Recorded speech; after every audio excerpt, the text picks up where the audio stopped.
Hello and welcome everyone to today's episode. Today we are going to be covering the following topics. All the timestamps are in the description below. And I hope you enjoy today's episode. So let's get started on these topics. There is an issue with VS Code when you create a C# solution. It doesn't actually name or let you name the solution. It lets you name the project, but not the solution. So let's talk through what the problem is. So if we click on open folder here, so I've got these folder structures. So I'm going to go into my C# projects folder and you can see it's empty. So I'm going to create a new folder here called my solution. So I've named my folder my solution and this will contain my solution. So I'm going to select this folder and notice here that we've got an empty folder here. There are no files. So let's now create a C# solution and project. So you come over here to the search box here and within here select this option which is show and run commands or Ctrl+Shift+P. We're going to create a new project and then we are going to select a console application. Notice here that it says name the new project. So it's not asking you to name the solution, it's asking you to name the project. So we will just call it project 1. So we now have a project 1 as the name of our project and I'm going to press enter. We're going to start in the default directory, which is the my solution folder I created, and then there'll be a subfolder called project 1 and I'm going to choose the new solution format. And then notice here that still it doesn't ask me to name the solution. So I've got create project and I've got template options. So if I expand the template options, that I do not have any way of naming the solution. So I'm just going to click create project. Now notice here in our folder there is a solution file called project 1. There is a subfolder called project 1 and we have the VS Code file here. Notice also here we've got our solution explorer. So the project folder contains the solution file and it's called project 1. So if we expand the solution explorer now you can see that we have project 1. But you can also see we have project 1 as the name of the solution. So if I hover over here, you can see that's what the solution is called. And this is a project within that solution. So one easy way to rename the solution is you cannot just right click and rename the solution here. Instead, what you need to do is right click on this one and rename, and we'll call it my solution. Now notice here that since I have renamed my solution, the solution name here has also changed, but there is one more thing that we need to do, which is within this folder VS Code. If we go to settings.json file, you can see here that this is still referring to project 1 solution file, which is no longer called that, instead is called my solution. So we need to change this over here to match this over here. So we're going to rename this to my solution, and then if I close this down and save changes, and now if we run our project, so if I go in here and select program.cs and if I run this project, and you can see it has run successfully and our solution have been named as we wanted it, but as previously it was just called project 1. So this isn't a convenient way of doing it. I wish Microsoft let you name your solution as part of the project creation, but this is our workaround for it. There is another workaround I will show you in another video, but this one seems to be okay and not too bad. Why is it that we get an error message when trying to add a Nuget package to our project? So here what I'm going to do is click on another project, add Nuget package, and I'm going to search for a famous Nuget package called MailKit, and you can see that we got an error message to say no packages found. Why do we get this error message? The reason is there is no Nuget package source. So if we have a look at this directory here, which is under user account and app data roaming Nuget, and if I open this up and if we look at the package source, you can see it's empty. There are no package sources. If we go back to our browser here, we can see MailKit is definitely on nuget.org. It's definitely a valid package. And if I go over to this tab, this command over here in the example where we are trying to add nuget.org,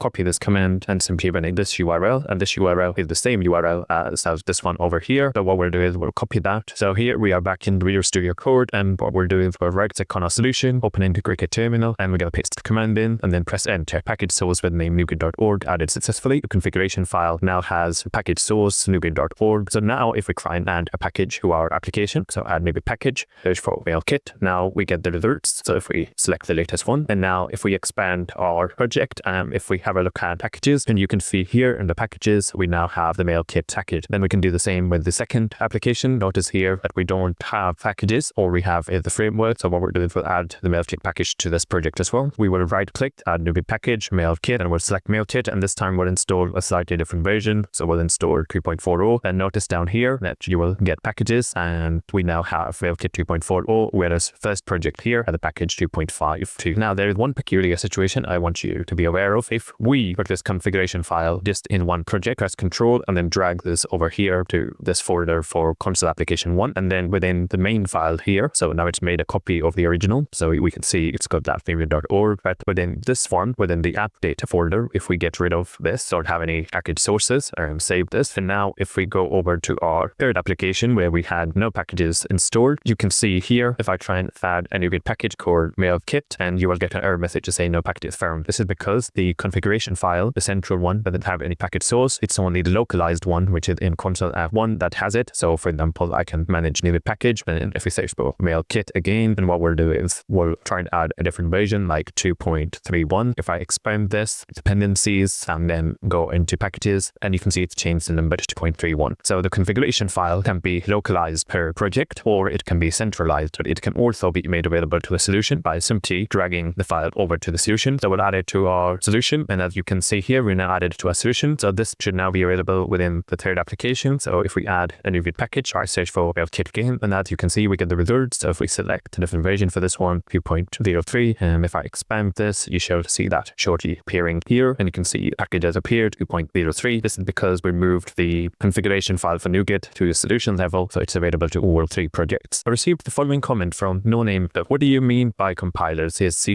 similar to Java? They compile to bytecode, which runs on a C# VM. So let's have a look at what actually happens. So you have your source code. Source code could be written in C#, in VB.NET, or other .NET languages. Because remember, all these languages are .NET. So wherever you can write in .NET, that's your source code. Unlike Java, which you only write in one language, with .NET, you could actually pick any language that you want. So here, then you have the compiler, and this is what I meant by compilers. So you've got your C# compiler because it needs to know the syntax of C# language. You've got the VB.NET compiler because it needs to know the VB.NET rules. And then you've got other languages such as the F#, so it would know about how to compile that. So each language would have its own compiler. All that code is then converted into bytecode, which is what you might say with bytecode in Java as well. But Java is only one language. Here you've got multiple languages. So that is then converted into what used to be called the Microsoft Intermediate Language. And then at one point it was called the Intermediate Language Code. And now it's called the Common Intermediate Language Code. This is because these all get converted into a common language here. And then you've got the metadata here, which is used internally by the compiler to keep track of a few things. So that's our bytecode. And then what sits on top of that is the just-in-time compiler. So this is a bit like the JVM. And what it does is it converts the bytecode into runnable machine code that is compatible with your operating system and your hardware. And that will convert it to native or machine code, and then that gets executed by the CPU with the help from the operating system. And this is what known as the native code. So here you've got the compile time. So that's what I mean when things get compiled. So each language, for example, will have its own specific rules, syntax, that all gets converted into bytecode, and that bytecode will then run natively on the machine. So what does actually the runtime do? So runtime, it is like the JVM, Java Virtual Machine, but it is known as the Common Language Runtime, and it provides things such as type safety, security. So for example, it verifies for buffer overflows and bad casting and so on, and also decide what the code can access. So for example, resources it can access. So it provides the safety element over here, just like the JVM does. Exception handling. So again, error handling is managed by the Common Language Runtime, and of course it makes the language compatible because essentially it is hooking to some native code as well. So code written in C# versus code written in C++ and any other native code. So it allows your code to communicate with other DLL files, other .exe files, and so on, as well as providing compatibility within itself, such as the other languages in the .NET framework. And then you've got the element which is garbage collection. So here, garbage collection is very important because it changes up objects in memory that are no longer in use, so you don't have to manually free up like you do in C and C++.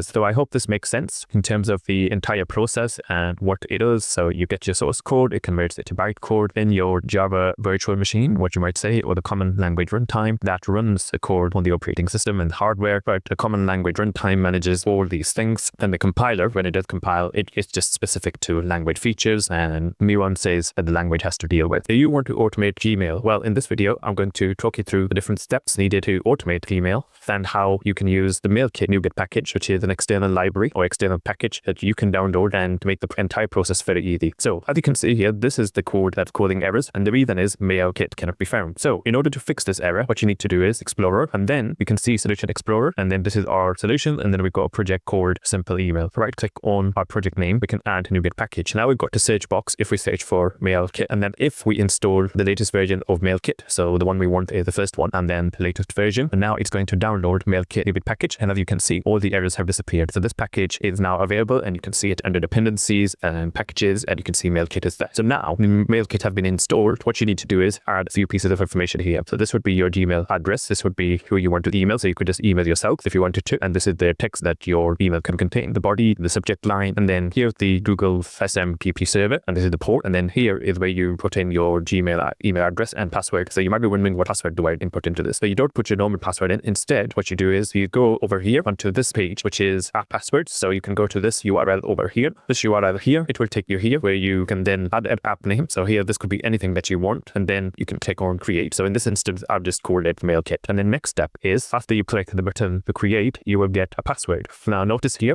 that's the password. So if you copy that, and then this is how to use it. So remember, this is your 16-character password, and it's just like a normal password, but it's for apps. And remember, it will give you full access to your account, but through the app that you're trying to do. So keep this password secret and don't give it to anybody. And then what you can do is you can then add that password over here. So this isn't your normal Gmail password. Instead, it's this app password. And then the third step that you need to do is if you want to get rid of that password, so after you used it or it's been leaked or anything, then you need to go to this web address over here. And then within here, just go to the security tab and then two-factor authentication. But you need to have two-factor authentication on for the app passwords to work. And the next step that you need to do is once you are on this is, so again, this is the URL from the previous location in case you want to type in directly. And then you are on this section, two-step verification. And that's the password. And you can see previously that is one app password which we created previously. And then you end up at this URL again, app password. And you can see we are under app passwords, and MailKit is the one that we created earlier. That's the time we created. And then there's a delete button if you want to get rid of that. So that's how you actually automate Gmail with C#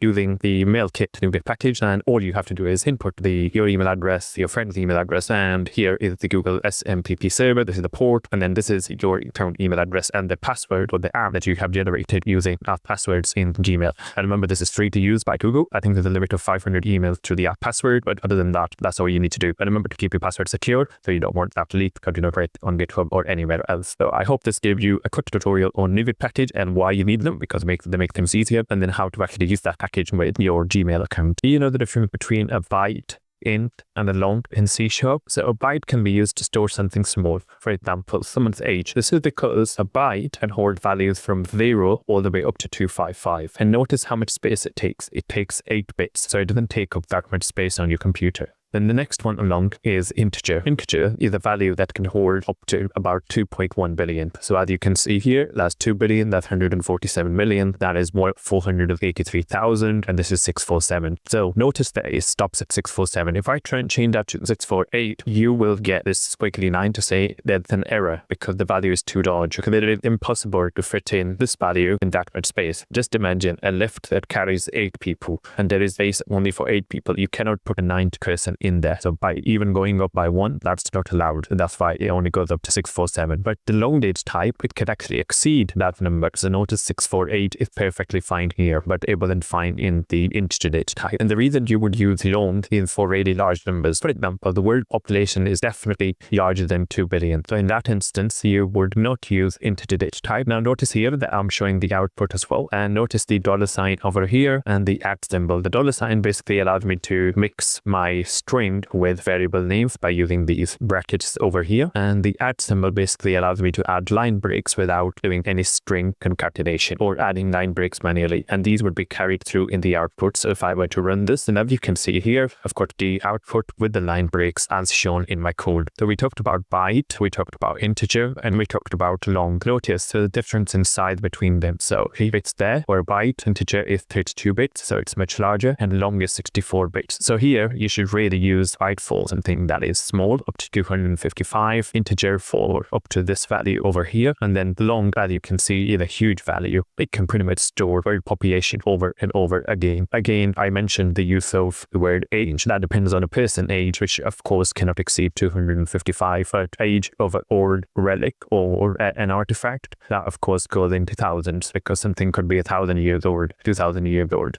In that instance, you should use some other dish types such as short, because as as you can see here, a short can go up to 32,000 positive and 32,000 negative. Notice the byte starts from 0, so it doesn't start from any negative number. If you want the negative numbers, then you'll have to limit going up to 127 and then -128 there, and that still takes up 8-bit. All the differences is this is 8-bit signed versus 8-bit unsigned. And notice here short is also signed over here, and it only goes up to 32,000. If you wanted to do anything larger, so up to 65,000, then you use the unsigned version of it, and that picks you. It still uses 16-bit here, but the 16 bits are used differently. So just remember to use different data types for different purposes. In C#, it is important to understand the float data type. This is how you declare it. And one thing that you need to be aware with the float data type is always need to include the letter F at the end of literal that you use. So here, notice I am typing for decimal number. I am using F to indicate it's the float. So why do we need this F? If I remove this F from here, it says the double cannot be implicitly converted to a float type. Use F suffix to create literal of this type. So by default, C# compiler wants you to be perfectly happy that this number that you're having over here may lose its precision. The precision part is if you look at this large number over here, only has 4 bytes available to it. It can only store numbers and digits that are of length an estimate of 6 to 9. So float is the smallest digit type that you can have that can have a decimal point in it, and double is the next larger, but notice also that it takes up 8 bytes, and after that you've got a decimal, and that takes up 16 bytes. All of them also increase in terms of how precise they are. So a decimal has 28 to 29 digits, while a double has 15 to 17, but a float only has 6 to 9 digits. Our number over here and the output that we get over here is very different. And what we mean by very different, it will try and round that number. It goes up to 56 here, which is 56 there, but next number we have the 7, so it increases that 7 to 8, and let's put the precision into perspective. So here, this number 678, it ends there. The 0.9 in the output is lost. Instead, this 8 is converted to a 9, so the number is pretty close to the original. And if we have a look at this one, this is an interesting example. Number has a 9 at the end, and here it has a 0 in the end. This is because this 8 has been converted into a 9 over here, which has added a 0. You might be wondering why has it added 0? This is because if we take this number and we put it over here, let's try and work out what this number is. So we're going to add a comma after 3 digits, and this number reads 123,456,789. If we didn't add a 0 at the end, now let's just change that to a 9, and we add the comma to separate. So here, this number now reads 12,345,679, which is vastly different from 123 million, because 123 million versus 12 million. So what the C#